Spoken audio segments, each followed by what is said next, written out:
Hi there, friends and fellow hairstylists and colorists. My name is stylist Ricardo Santiago. First off, I want to say that on behalf of myself and the Joico family, we really hope that you're all doing well and in good health. If you're not already, soon you will be welcoming clients back into your chairs. And with that said, I am excited to be part of Joico and Henkel North America's Beauty Care United. Our goal is to uplift, motivate, encourage, and inspire you to do what you love most as you serve your clients behind the chair. It's safe to say that we're going to be experiencing a new normal when we get back to the salon. So I'm going to show you a quick service technique that I developed with a special focus on gray, and also talking about some tips and tricks and tools to help you work a little faster behind the chair. As an added value, head over to beautycareunited.com and download the virtual toolkit, which is packed with fun and motivational assets to support your journey to great hair. Okay, so now that we have our introductions out of the way, let's get our hands in some hair and talk about some tips and tricks that'll save you some time working in the salon. Okay, so one of the ways that I like to apply my root formula is actually using a bottle versus our traditional bowl and brush. Now, the way that I would do that is first I added my developer. So here I'm using 20 volume, and as you can see, I've already filled it up to 2 ounce mark. And then I can take my color formulation, which here I'm using 6NNG from the Lumishine Youth Lock series, and I'm gonna add in 2 ounces of that. Now, once we put in our 2 ounces of color, then the last step that I like to take is a nice little trick that we came up with, and that is to take these little glass rocks, right? And I'm just gonna pop a few of them in here and then give that a good shake. The rocks are gonna help to break that color up and also give it a more creamy consistency. Think of it like a shaker cup that you would use for maybe a protein drink or an adult beverage. When you use the stones inside, it helps to perfectly blend the color together. Okay, so here I've got a couple of time-saving tips for you, and think about pennies adding up to dollars. Every second, every minute that we can save is more money for us behind the chair. One of those things is actually with our applicator bottles. So this is the way that it comes, right? You can see how small and narrow the applicator tip is here versus this one, which we've actually cut off at an angle and then filed it down. So what you want to do is just grab a pair of office scissors and then make sure that you're cutting it off at an angle versus straight across, because you want it to still have a bit of a tip on that edge that you can slice through the hair with. And then the other thing is we take a little buffer and just soften off that edge so that way it's not scraping against your client's scalp. So here we've got the 2 bottles, the traditional and the modified one that we did, and let's put this to the test. So here's our traditional one. This is the line that you would get of color. You can see how fine that is. And then this is the modified one. And you see how much thicker that is. That's at least twice the width of the last one. So much the same way that we're talking about the tools that are gonna help us, here I've got a great example of a brush that's gonna help you save a lot of time. So here's our standard size brush, and then this is an extra wide brush. So just by using this brush, you're gonna be able to get more color on the hair faster. Here's a visual. So here's our standard brush size, and you can see how wide the color is applied there. And then here is our extra wide. And then here you can see how much more color you can get on. So that extra ½ an inch is gonna help you move along a lot faster in your application. When we're talking about express services, one thing that I can't stress enough that is the most important thing that you can do is properly prep your client's hair. Nothing is gonna help for you to work faster and more efficiently than using Defy Damage Pro Series 1 and 2. I have already prepped the head with Defy Damage, but I'm gonna go ahead and just demonstrate how this is used. All you need to do is take sections about 1 inch to 1.5 inches, give the can a really good shake, and then you're gonna do short bursts and a downward motion through the length of the hair. So once you've applied Defy Damage Pro Series 1, I like to go through with a boar bristle brush and just make sure that I evenly saturate that through. You can use a fine tooth comb if you want as well. And another great tip is that using this product is going to help to give you better lift and also better color deposit when you are doing any color service. So as you can see, I have simulated a regrowth area here by applying lightener to the root. So this is what we're going to work with covering up here. Now, when I am applying the color, again, I like to use a wider brush, and I've always been taught to take really fine sections for better coverage. And that is very much true. But one thing that you can do that can instantly help you to speed up your application is if you take a slightly wider section. So if before I took 1/8 of an inch, I'm going to take 1/4 of an inch slice this time. As long as I can see my color pushing through on that underneath side, I know I'm getting the saturation I need to then get proper coverage on the roots. So another good tip is don't take your slices when there's color already applied. Go ahead and take your slice with the hair still dry, and then you'll see how much easier it is to take that slice and then go ahead and apply that formula at the base. That's going to help you to be able to work through and work easy to take each section one at a time. So again, here I'm going to take it with it dry, and then I will apply my formula.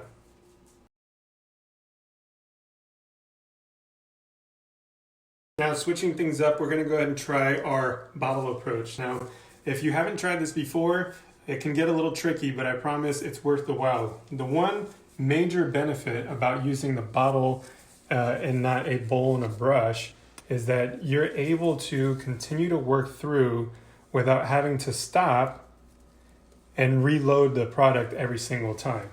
Now, what I like to do is I'll take my slice just as before, I'll apply my color onto that root area and then also behind that section, and then just use your thumb and press that color right up to the regrowth area. Just keep repeating this, and I promise that you'll save yourself a lot of time in your color application.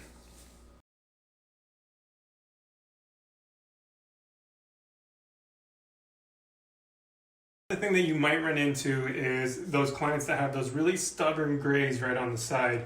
If you ever have that, a good tip for you is actually to use just a little, maybe a perm wrapping paper. I actually use our Joico artistry foils. They are all separated with these papers. So we cut them up and use these when we need to take those little hairs, and you can press that right up into the hairline. That way they're not hanging down and they go right in and they get that full saturation just like the rest of the hair at that root area. Now let's get to the good stuff, right? We're going to talk about creating some dimension and how to do it quickly. This is my rule of thirds technique. Now I know rule of thirds typically applies to photography, but this is something that I decided to adapt into the way that I'm working. This is a good visual reference that gives you an understanding of where exactly we're going to place our formulas. Now, I call it the rule of thirds because I'm using 3 different formulas. We have our base, our low light, and our highlight, and then we're also using 3s as our measurement. So for every 3, we're going to repeat. So we're going to start with a low light, 2 highlights, and then go back to the low light, 2 highlights, and then go back to the low light. So every 3, we're going to keep repeating that same process. So for the sake of demonstration, we're working specific to just a quadrant today. But if I were in the salon doing this, I would apply the root retouch all over and then go in and start adding in my dimension. Now, as I'm doing that, what I want to do is still probably work within my quadrants, and you'll see that they will all line up as long as you're taking the same size sections all the way through.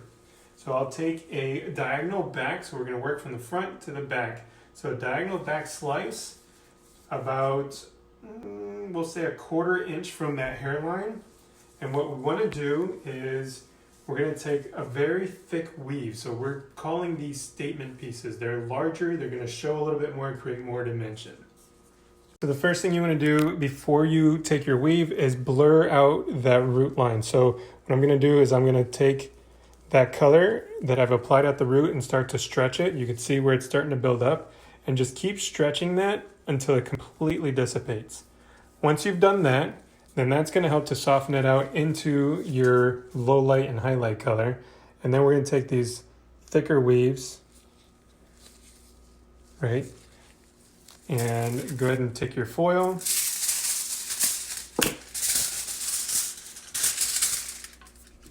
And apply our low light formula. We're gonna fold this one out of the way and then move on to the next one.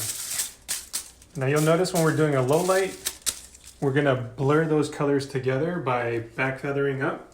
And then when we're working in the highlight, here we'll take the next section, same diagonal back, right? Blur the line out by stretching that root. Notice that I'm working side to side as well as up and down. That's gonna make sure that my tension is equal all the way throughout. And then we're gonna take that weave. And now with the highlight, to make sure that we don't overlap our permanent color with our lightener, we're just gonna give it a tease. So we're gonna work from the ends, and then we're gonna build that teasing up, and now we can come straight in with our highlight. All right, so let's put that foil in there. And what I wanna do is I'm gonna start a little bit lower with where we apply our lightener. And then we're gonna work our way up.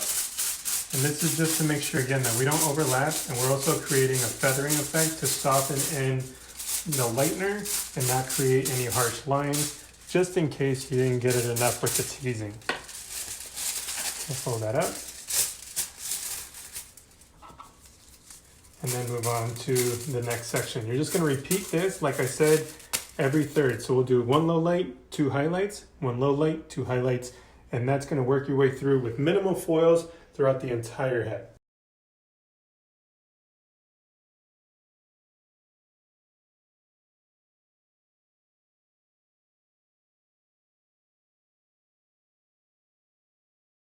So this is the application. You can see there's not a lot to it. We only have maybe 5 to 6 foils in there, but that's gonna create a lot of dimension. She's gonna process for about 30 to 40 minutes. When you're dealing with gray coverage, you always want to make sure that you're giving it 35 to 45 minutes of processing time. And then the lightener, everyone's a little different, so just keep an eye on that. We're going to let that go, and then we will tone, and you will see the finished result as soon as we're done.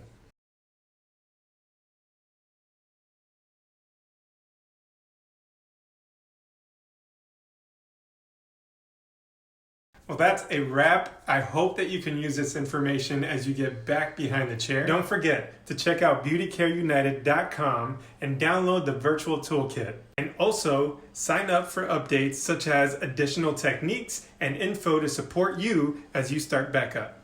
Thank you so much for watching. I would love the opportunity to connect with you further. Find me on social media at Stylist Ricardo Santiago. Take care of yourselves and each other.